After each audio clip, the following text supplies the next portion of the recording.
50% of the world's land is farming land. Another 18 20% of the world's land is partial farming. So approximately 70% of the world's land is a farming land. And what's happening over here is out of which 71% is plowed and 4% out of it is paved.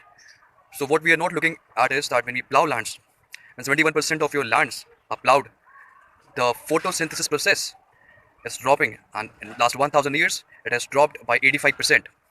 85% drop in photosynthesis. So it looks not a doesn't look like a very serious problem. But the thing is that when this process drops, the carbon print in the sky, the sequestering of this carbon print in the sky happens because of photosynthesis. If there's no photosynthesis, the carbon print in the sky increases. That increases. It's not getting absorbed by the plants, and thereby it's not getting absorbed by the enriched soil. It's hardly enriched. So therefore, we will be microwaved.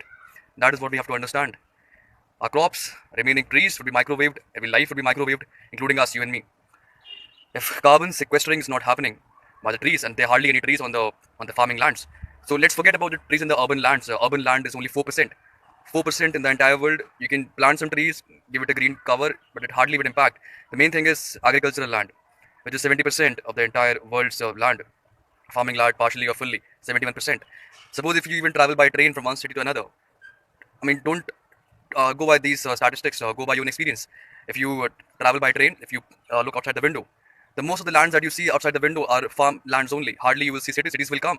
But as per your experience also, when you travel, you'll see farming lands at most. And you see lands being plowed at times. A lot of them, hardly any green shade over there. So there's no green shade, there's no organic content going at it. And the biological, the microbial life in it is getting destroyed by the sun's heat as the land is plowed. No green cover, no green shade, hardly any animal waste. So this is what we have to understand. The carbon print in the sky is a problem. We are overplowing the land, over farming, causing it to rise.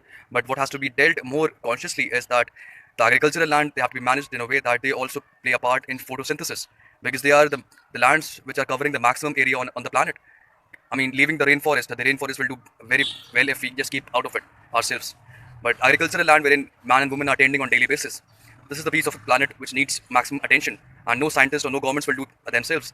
The people, the farmer, tending to that land on daily basis are the only people who will be able to manage it. So making sure that they are made aware that green cover is mandatory, and organic content which will go to those lands out of that green cover, and animal waste obviously. Until and unless the process of photosynthesis is taken care by our government seriously, this process of photosynthesis has to be taken care very seriously, because this is the only process which makes sure that you have oxygen to breathe, and the carbon in the sky, the carbon dioxide in the sky is being taken care of by sequestering it. If not, we would be seeing more rise in temperatures, in global temperatures, and also more and more heat waves we will be experiencing in the coming years and then this year as well. So make sure that you share this message, talk about it. If you don't talk about it, if you don't want ecological concerns as your own concern, there's no change that's gonna happen, because when you ask for it, then only it happens. If you keep asking for knickknacks from the governments that you have in your country, you'll be getting those knickknacks as well, that decrease my gas prices, decrease the electricity bill, give me some tax relaxation. This is what we have been asking for, and this is what we will get. But this will not get food and water for us if we fell short of it in the future, and also our children will be facing those agonizing times. Act now. Make sure that this is what you want, the future well-being of your children and your planet and your nation. Save soil, action now. Let's make it happen.